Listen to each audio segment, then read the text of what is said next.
ये देखिए दोस्तों, ये हमारा छोटा सा गुलाब का पौधा है। इसको हमने इस छोटे से गमले में लगाया हुआ है और ये देखिए इसमें कितने अच्छी फ्लावरिंग हुई है। 2 फ्लावर्स ये लगे हुए हैं। ठीक है, ये देखिए एक कली ये यहाँ पे आ रखी है इसके। ठीक है, एक कली ये यहाँ पर है इसके और एक कली ये आ रखी है। ठीक है, इससे पहले भी एक कली ये यहाँ, इस पे अभी ये 3 कलियाँ आई हुई हैं और ये देखिए इस पे काफ़ी सारी नई ब्रांचिंग भी अभी आने को लग रही है। ठीक है, ये देखिए इसकी नई ब्रांचिंग अभी स्टार्ट है।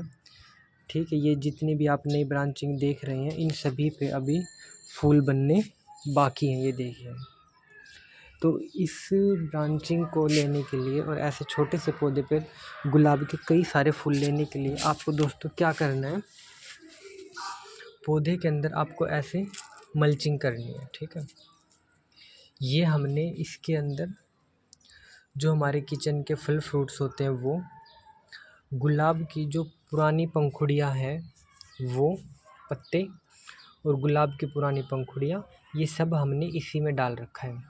दोस्तों देखिए होता क्या है कि किसी भी पौधे को जिन न्यूट्रिशन और पोषक तत्वों की ज़रूरत होती है वो सभी उसकी उसकी पत्तियों में, पौधे की और उसकी टहनी के अंदर सब होते हैं। ठीक है, अगर हम उसकी सूखी हुई पत्तियों और फूलों को उसी पौधे में वापस से डाल दें तो पौधा बहुत ज़बरदस्त ग्रोथ करता है। ठीक है, ये मैंने काफ़ी टाइम से करके देखा हुआ है। ठीक है, तब मैं आपको बता रहा हूँ।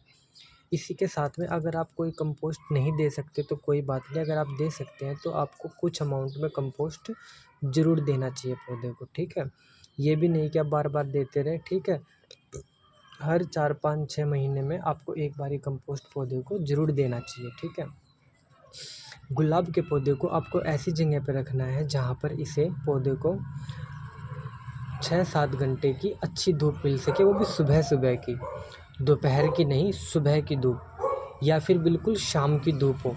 दोपहर की तेज़ धूप नहीं, क्योंकि तेज़ धूप में पौधे मुरझा जाते हैं, ख़राब हो जाते हैं, जल जाते हैं।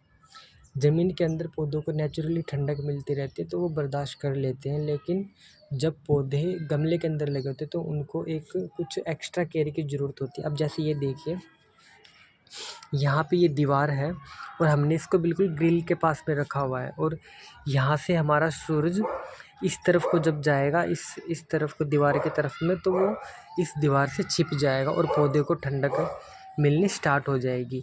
यहाँ पे दोस्तों इस पौधे के ऊपर करीब करीब 1:30-2 बजे तक धूप रहती है, उसके बाद में छाँव आ जाती है और पौधे का फिर गमला भी और पौधा भी ठंडा होना स्टार्ट हो जाते हैं और पौधे अपनी फिर ग्रोथ पे फोकस कर सकता है। ठीक है, और इसमें आपको एक काम और करना है दोस्तों, समय समय पर पौधे की सुबह शाम अगर आपके पास टाइम है तो ऐसे मिस्टिंग ज़रूर कर दीजिए। ठीक है, ऐसे मिस्टिंग करने से क्या होगा कि पौधे के जो पत्ते हैं उसे काफ़ी हद तक ठंडक मिलेगी, उसके पौधे के पत्ते ठंडे हो जाएंगे। ठीक है, और इससे क्या होगा, पौधों के ऊपर जो गंदगी लगी हुई है वो बिल्कुल साफ़ हो जाएगी। ये देखिए इसके पत्ते दोस्तों बिल्कुल साफ़ हैं, बिल्कुल साफ़ पत्ते हैं इसके।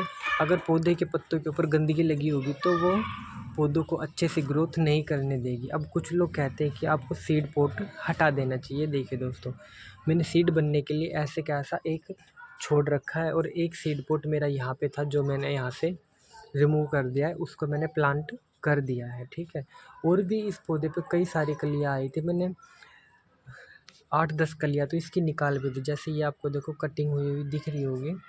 अगर आप पौधे के बारे में थोड़ा भी जानते तो आपको पता होगा कि ये जो निशान है ये पौधे की कलियों के कटाव के निशान हैं सारे। ठीक है, ये सारे कलियों के निशान है कटाव के। ठीक है, यहाँ से भी देखिए मैंने एक कली को हटाया था ताकि पौधा अच्छे से ग्रोथ कर सके।